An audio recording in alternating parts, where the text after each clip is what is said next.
काला जादू। अपने बेटे रिशु के माथे से टपकते हुए पसीने को देखकर सविता की हालत खराब हो गई। ऐसा आज पहली बार नहीं हुआ जब रिशु नींद से घबरा कर जागा है। हाय मेरा बच्चा, न जाने किसकी नजर लग गई है तुझे। जब से मेरे बच्चे ने 10वीं के एग्जाम में स्कूल टॉप किया है तब से रोज बुरे बुरे सपने आने लगे हैं। हाँ माँ, मैंने आज फिर से एक काले साए को देखा। वो यही मेरी आंखों के सामने खड़ा था। माँ मुझे बचा लो माँ। वो मुझसे कह रहा था कि मुझसे बदला लेगा।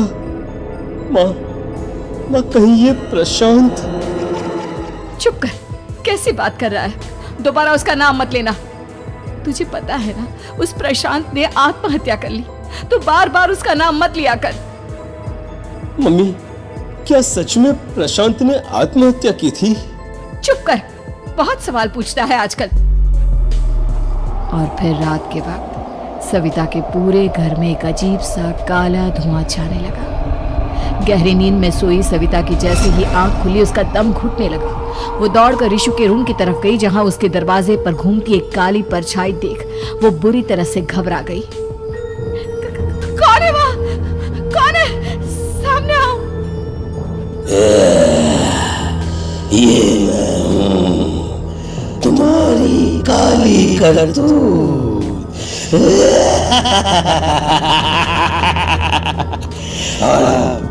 अब मैं तुम्हारे बेटे को ले जाने आया हूँ।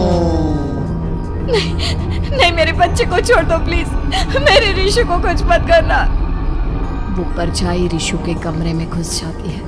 सविता भी उसके पीछे पीछे दौड़कर जाती है और देखती है कि अब वो साया साफ नजर आ रहा था। वो सर से पैर तक खून में सना हुआ था और उसके शरीर के सारे अंग कटे फटे हैं। क्या चाहिए तुम्हें? तुम जो बोलोगे मैं करूंगी, लेकिन मेरे रिशु को छोड़ दो। उस परछाई ने रिशु को गर्दन से पकड़कर दीवार के सहारे हवा में उछाल दिया। रिशु जोर जोर से चिल्लाने लगा। माँ बचाओ मुझे, बचा लो माँ, ये मुझे मार डालेगा। माँ मुझे बचा लो माँ। नहीं, ऐसा मत करो। मुझे मार दो लेकिन मेरे बच्चे को छोड़ दो। मैं तुम्हारे आगे हाथ जोड़ती हूँ। वो परछाई रिशु को जमीन पर गिरा देती है और अचानक वहां से गायब हो जाती है। रिशु, मेरा बच्चा, तू ठीक तो है ना? कुछ बोल बेटा, क्या हुआ है तुझे? मैं ठीक हूँ माँ। क्या हुआ था यहाँ पर? कुछ नहीं बेटा, कुछ नहीं। तू परेशान मत हो। हम कल ही गांव के बाहर जो तांत्रिक महाराज रहते हैं उनके पास चलेंगे। ठीक है माँ, हम जल्द ही उनके पास चलेंगे। मुझे बहुत डर लग रहा है माँ। ये बार बार मुझे डरावने सपने आना, ये सब हमारे साथ क्यों हो रहा है माँ? अगले दिन सविता अपने बेटे रिशु को लेकर गांव के बाहर तांत्रिक के पास जाती है। जिस जगह पर तांत्रिक रहा करता था वो जगह बहुत डरावनी थी। चारों तरफ कंकाल और भूतियां नजर आ रही थी। गांव से दूर वीराने में उस जगह पर जोर से आंधी चल रही थी। रिशु ने डर कर अपनी माँ का हाथ पकड़ लिया। माँ मुझे बहुत डर लग रहा है। ये कैसी जगह है? देख बेटा, हमारे साथ जो कुछ भी हो रहा है उसका इलाज सिर्फ और सिर्फ ये तांत्रिक महाराज ही बता सकते हैं। अब यही है जो हमें प्रॉब्लम से बाहर निकाल सकते हैं। जैसे ही सविता और रिशु तांत्रिक की झोपड़ी के अंदर पहुंचे, वहां का नजारा देखकर उनकी आंखें फटी की फटी रह गई। तांत्रिक की झोपड़ी के अंदर कई सारे लोग अपनी गर्दन घुमा घुमा कर जोर जोर से चीख रहे थे।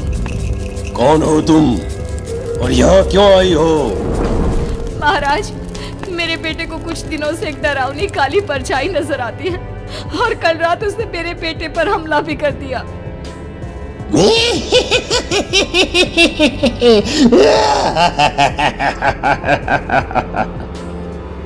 मम्मी हमें यहाँ से चलना चाहिए। ये जगह मुझे ठीक नहीं लगती। नहीं बेटा, ऐसा नहीं कहते। रुक जाओ, 2 मिनट के लिए रुक जाओ। क्या कहा? काली परछाई? तुम्हारे बेटे पर किसी काली परछाई ने हमला किया? हाँ महाराज, वो कह रही थी कि वो मेरे बेटे को कुछ कर देगी। कोई उपाय बताइए महाराज, मेरे बेटे के साथ कुछ गलत नहीं होना चाहिए। तुमने किसी दूसरे के साथ गलत किया है, तो तुम्हारे साथ भी गलत होकर ही रहेगा। तुमने किसी की जान ली है, किसी को मार डाला है तुमने। नहीं महाराज, मैंने ऐसा कुछ नहीं किया। मैंने किसी की जान नहीं ली। मुझे कोई उपाय बताइए। लगता है तुम इतनी आसानी से नहीं मानोगी। मैं तुम्हें अभी उस काली परछाई से मिलवा देता हूँ और वही सारा सच तुम्हारे सामने लेकर आएगा। सविता और ऋषु ने डर के मारे अपनी आंखें बंद कर ली। तभी अचानक तांत्रिक की झोपड़ी में अजीबोगरीब आवाजें गूंजने लगी। सविता और ऋषु बुरी तरह से कांप रहे थे। आंखें खोलो और अपने सामने देखो। क्या यही है वो जिससे तुम कल रात को मिली थी? बताओ मुझे। हाँ, इसने कल रात मेरे बेटे के ऊपर हमला किया था। ये उसी लड़के की भटकती हुई आत्मा है जिसे कुछ दिन पहले तुमने मार डाला था। मम्मी ये महाराज क्या कह रहे हैं? क्या सच में आपने किसी की जान ली है, किसी को मार डाला है? अगर हाँ तो बताइए ना मम्मी, किसको मारा है आपने? किसको? तुम्हारी माँ इतनी आसानी से सच नहीं बताएगी बेटा। इसने एक बच्चे की जान ली है। कहीं उसका नाम प्रशांत तो नहीं महाराज? वो मेरा दोस्त है, मेरा मतलब मेरा पड़ोसी है। सही पहचाना। देखा सविता, तुम्हारा खुद का बेटा भी जानता है कि तुमने किसी के प्राणों की बलि चढ़ा दी और इसीलिए अब उसकी बुरी आत्मा तुम्हारे घर में भटकती है। मुझे माफ कर दीजिए महाराज, मुझसे बहुत बड़ी गलती हो गई। प्रशांत हमारे पड़ोसी का बेटा था। हर बार उसके नंबर मेरे बेटे से ज्यादा आते थे और इसलिए मैंने उसके कमरे के बाहर काला जादू किया था, पर मुझे नहीं पता था कि वो मर जाएगा। तुम्हारे उसी काले जादू वाली गुड़िया के अंदर एक बुरी आत्मा थी जिसने उस बच्चे के दिमाग पर बुरा असर कर दिया और उसी की वजह से उस लड़के ने अपनी बालकनी से कूदकर आत्महत्या कर ली। इसकी वजह सिर्फ और सिर्फ तुम हो, तुम। नहीं महाराज, जो कुछ भी हुआ मुझे नहीं पता था कि प्रशांत अपनी जान दे देगा। प्रशांत की आत्मा इस वक्त तुम्हारे सामने खड़ी है, हमसे बात करना चाहती है। बोलो क्या कहना चाहते हो? मैं जीना चाहता था, बड़ा होकर कुछ बनना चाहता था। आपके बेटे से मुझे कोई परेशानी नहीं थी। अरे वो तो मेरा अच्छा दोस्त था। मुझे माफ कर दो बेटा, मुझसे बहुत बड़ी गलती हो गई, मुझे माफ कर दो। माफ करने से मुझे वापस जिंदगी नहीं मिल जाएगी। मेरे माँ बाप आज भी मेरे लिए रोते हैं। आपने मेरे साथ बहुत गलत किया है, बहुत गलत।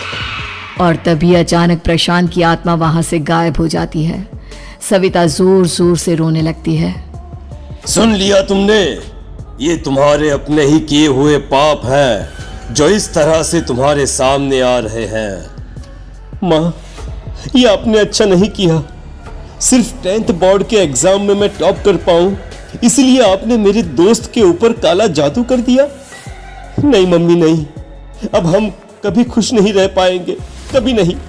मेरे दोस्त की आत्मा को कभी शांति नहीं मिलेगी मम्मी, कभी नहीं। लेकिन मैंने जो कुछ भी किया सिर्फ तुम्हारे लिए किया। वो लड़का हमेशा फर्स्ट पोजीशन पर आ जाता था और इस वजह से हमेशा तुम्हारे मार्क्स कम पड़ते थे। मैंने तो सिर्फ उस पर एक छोटा सा काला जादू किया था बेटा। मुझे क्या पता था कि उसका ये नतीजा निकलेगा। जिस गुड़िया को तुमने उस लड़के के कमरे के दरवाजे पर लगाया था, दरअसल उसके अंदर एक बुरी आत्मा का प्रवेश हो गया था, जैसा कि अक्सर काला जादू करते समय हो जाता है। मुझे अपनी गलती का एहसास हो गया है। मैं प्रायश्चित करना चाहती हूँ। आप बताइए मैं क्या करूँ? प्रशांत के घर जाकर उस काली गुड़िया को वहां से निकालकर यहाँ लेकर आओ। मैं उसे आग में जलाकर राख कर दूंगा और उसके बाद प्रशांत की आत्मा को हमेशा के लिए मुक्ति मिल जाएगी। अगली रात सविता चुपचाप अपने पड़ोसी प्रशांत के घर जाती है। प्रशांत के माँ बाप प्रशांत की मौत के बाद उस घर को छोड़कर हमेशा के लिए वहां से चले गए थे। जैसे ही सविता उस घर के अंदर कदम रखती है, उसका सामना अजीबोगरीब हैवानियत से भरी आवाजों से होने लगता है। ऐसा लग रहा था जैसे कोई बुरी तरह से चीख रहा हो। सविता जैसे ही प्रशांत के कमरे के बाहर पहुंचती है, वहां पर लटकी हुई गुड़िया के शरीर से खून टपकने लगता है। ये क्या हो रहा है? इस गुड़िया के शरीर से खून क्यों टपक रहा है? सविता हिम्मत करते हुए उस गुड़िया को वहां से उतारने की कोशिश करती है, लेकिन तभी अचानक से बहुत भयानक दिखने वाली औरत उसकी आंखों के सामने आकर खड़ी हो जाती है। मैं यहाँ से कहीं नहीं जाऊंगी, और अगर तूने मुझे यहाँ से हटाने की कोशिश की तो मार डालूंगी मैं तुझे। नहीं नहीं, मुझे तुम्हें यहाँ से ले जाना ही होगा, नहीं तो मेरा बेटा, उसकी जान को खतरा है। मैं तुम्हें नहीं छोड़ सकती। अगर तुम्हारे अंदर हिम्मत है तो मुझे इस घर से बाहर ले जाकर दिखाओ। और ऐसा कहकर वो औरत सविता के ऊपर हमला कर देती है और उसे हवा में उछाल उछाल कर जमीन पर पटकती है। लेकिन तभी अचानक मौका देखकर सविता अपने हाथ में ली हुई सुई उसके हाथ में चुभो देती है। हाथ में सुई लगते ही वो औरत जमीन पर तड़पने लगती है। ये क्या किया तूने? ये क्या कर दिया? तुझे ऐसा नहीं करना चाहिए था।